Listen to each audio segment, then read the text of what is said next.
Hello everyone, my name is Yuri Kasdorp from Mouse, and we are here with a special track guide.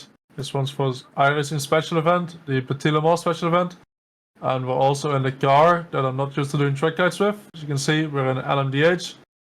Around this track, that means very fast corners coming at you, but one of my favorite combinations, as you guys might know, is my favorite track on the whole servers. These cars are a lot of fun to drive, they have a lot of downforce, so a lot of speed you can carry. Let's get into the track guide and see how we fly across this. Alright, here we are starting our lap. And we're in the LMDH, the BMW M Hybrid V8, with full tank and very cold tires, and a very short but crazy lap to come at us. So turn 1 we try to extend on the left side as much as we can. Open up the corner. Put it on the curb on the left side here. Keep the speed. Park it on the right side curve here. And keep the speed up through there as well.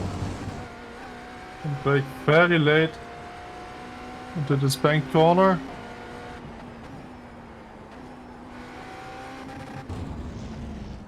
You have to be early on the brakes for the right-hander. Very easy to go in too quickly there and the car will understeer. Then the last chicane we can brake 100%.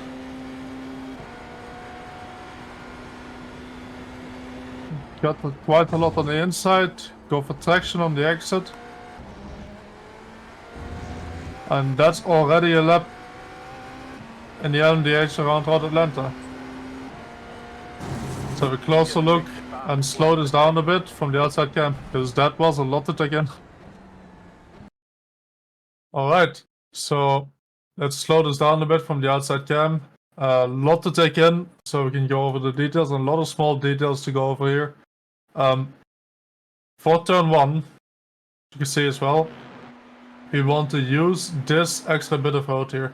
In general, in these hybrid cars, the LMDH, you want to have very round arches into the corner and maybe sacrifice a bit of braking to just keep the speed up in the middle of the corner.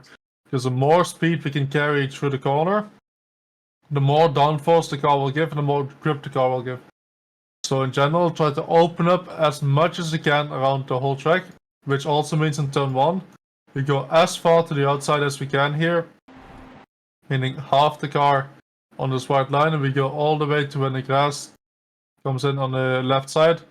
And the way I like to do this is I don't run on the white line on the left side, I run maybe half a car length to the middle, then I run across the grass straight onto the entrance road on the left side. You don't really want to be turning too much on the grass, because on the grass, obviously we don't have as much grip. So we go all the way to the outside, tap on the brake, not much, and just keep the speed up through the corner. And you want to be getting close to the curb, where this curb has a tighter edge. So if you hit this too early, too late, you're probably going to understeer and struggle on the exit here. The thing is, on this corner exit, if you get close to this curb on the left side, the track falls away a bit, so it goes a bit like this. Meaning that if you get close to the curb, the car always understeers. Sometimes not too bad, but I prefer to keep the car a bit more to the middle than all the way to the left side here. Also to set up well for turn 2 and 3, which is very important. Talking about turn 2 and 3, the way I like to set this up is I'm in the middle of the track here before we get to the crest. So you see 3 lanes with this in the middle. I like to take the middle lane, and then I'm crossing from the middle lane to the left lane before I get to the crest, like this. And what you want to aim for as end result is where this curb starts, you want to be on it, and where the curb ends, you want to be off it. But because we can't see the curbs, let's say we go from the cockpit, you cannot see where this curb is at all. I like to use this as a reference to cross this line just before I hit to the top of the crest. And then when I do that, the curb should appear on the left side. Then for the inputs, it's very, very easy to overshoot from the left side. If you hit this curb too early, so you're on the grass before the curb, the car starts to bounce a bit and it's very easy to lock up and miss turn 3. Also, if you just come in too hot, you can't keep the arc of the curb. So what I like to do is I just brake really, really early here. You can see I'm braking here already, but only a tiny bit to keep the speed up. Then the more I'm straight, the more I can brake, obviously. And then where the curb ends, I'm going off the curb.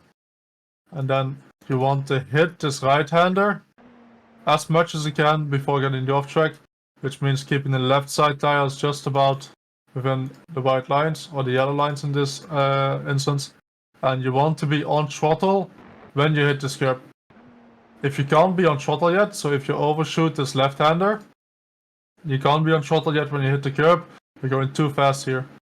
And the reason why you want to be on throttle early is because from here, all the way to this point here on the next hill, we're flat out.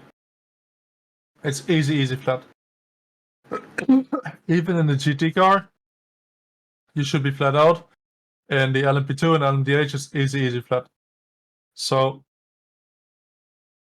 you want to do, on throttle early, and make sure you enter this with the right angle. We can have a closer look in the Delta app on exactly what inputs are put here. So let's look at the Delta app. We go to our laps. We click the last lap we did, and we can see here. We'll zoom in. And as you can see, I'm slowly building up the brake. Just building it up, because I'm still turning when I'm starting to brake.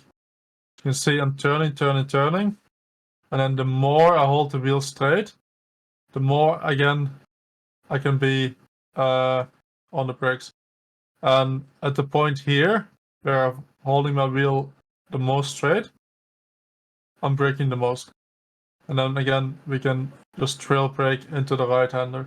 But I'm slowly building it up from the left side again, because we're still going into the corner. And then again, when we hit this curb on the right side, we want to slowly build the throttle, and we want to be on throttle quickly, so we have all the bit down the hill and up the next hill. Should be easy flat. And then the left-hander here is just in the LMDH easy flat out.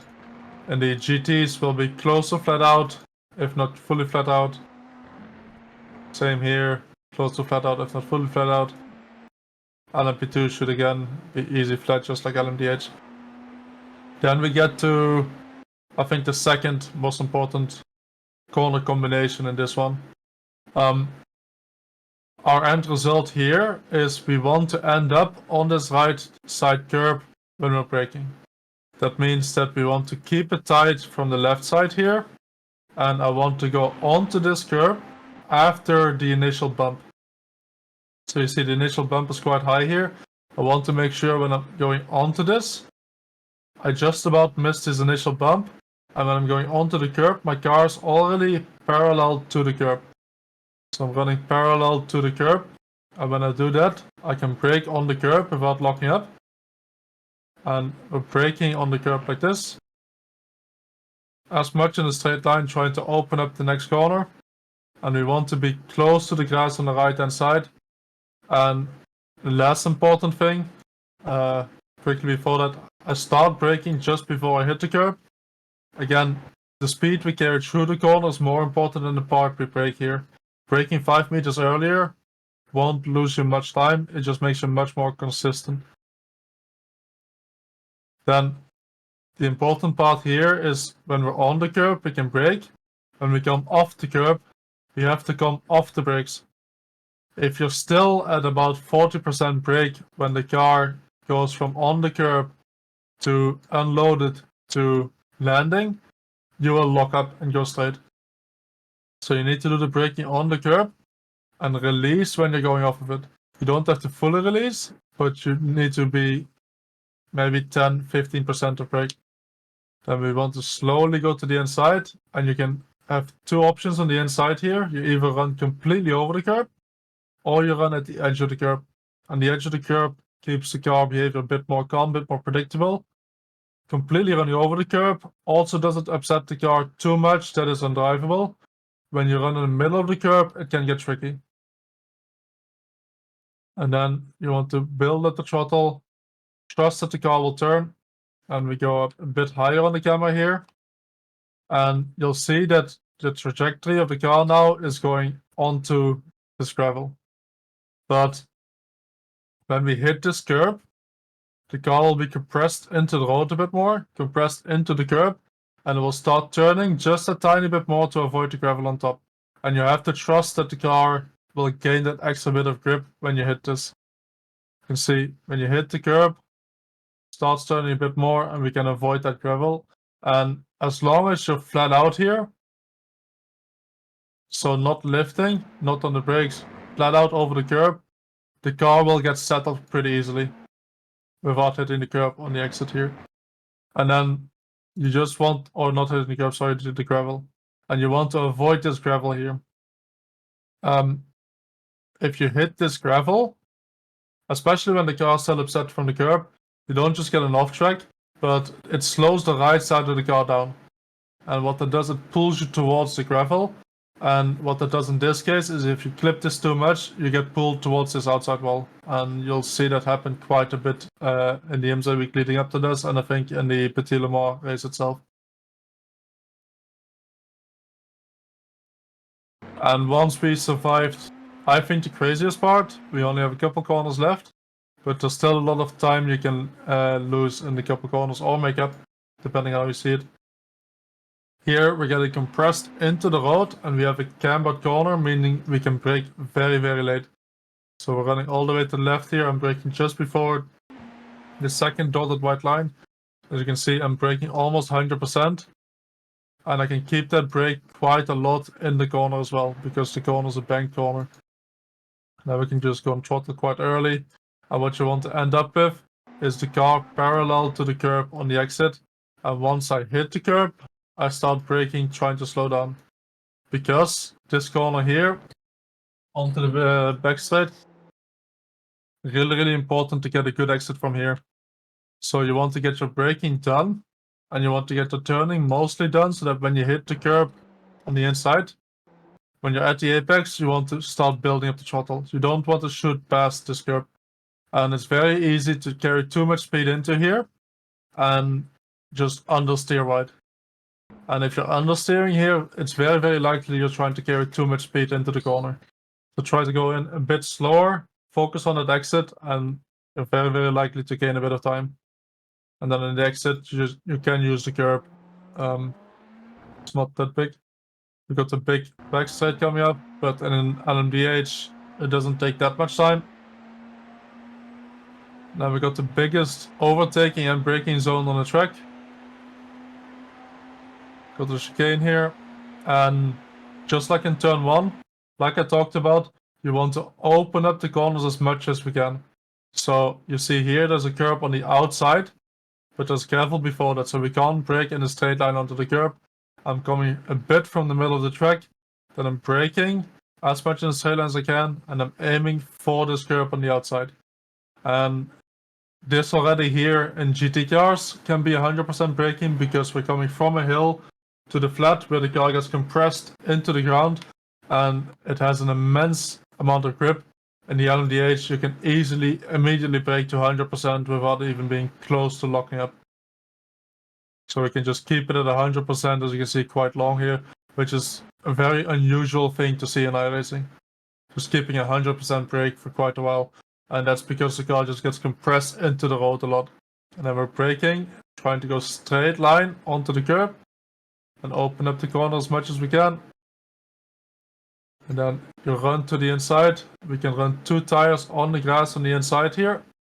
And you want to make sure that we're entering the corner in a way that on the exit, we are at least within this second black line. If we divide the track into 3 tracks again, 3 parts, at least before this one when you start turning in for the right-hander. So as you can see, when I'm turning the wheel, right here I'm in the middle, I've got my wheel straight. My car's still in between the first and second part of the track. You don't want to overshoot this and go in too quickly to the right-hander, because we have another important exit coming up. So you want to make sure to not enter too fast, cut a lot from the left-hander, and end up with your car around about here. If you do that, we can't quite go flat out for the right-hander, but with a small lift we should be able to make it through. So coming to the right-hander, so a small lift, so we're not even going fully off the throttle, we're just accelerating a bit less, which puts a bit more load on the front tires, which is going to help us get around the corner, and then make it go up again, increase the throttle, and then we just have to be careful on the exit here for traction. Especially in the LMDH, it's quite easy to lose traction here. I think I was in third gear here, that helps a bit with the traction. You can play at full speed from the onboard. So I'm in second, then I go to third.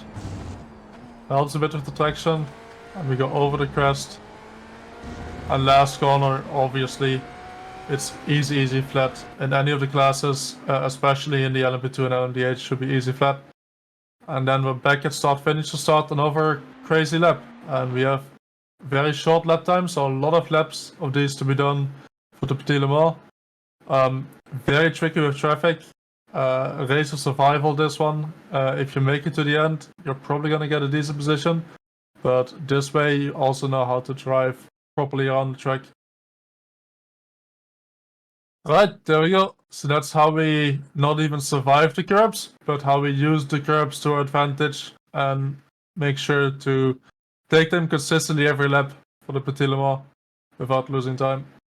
I wish everyone good luck for the special event if you're doing it.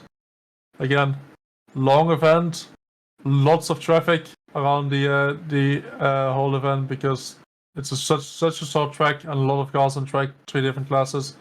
Be careful, but enjoy it. If you want to see more videos like this, make sure to subscribe to the channel, and I will see everyone next week or this week for the sprint series, which is the usual track guides I do.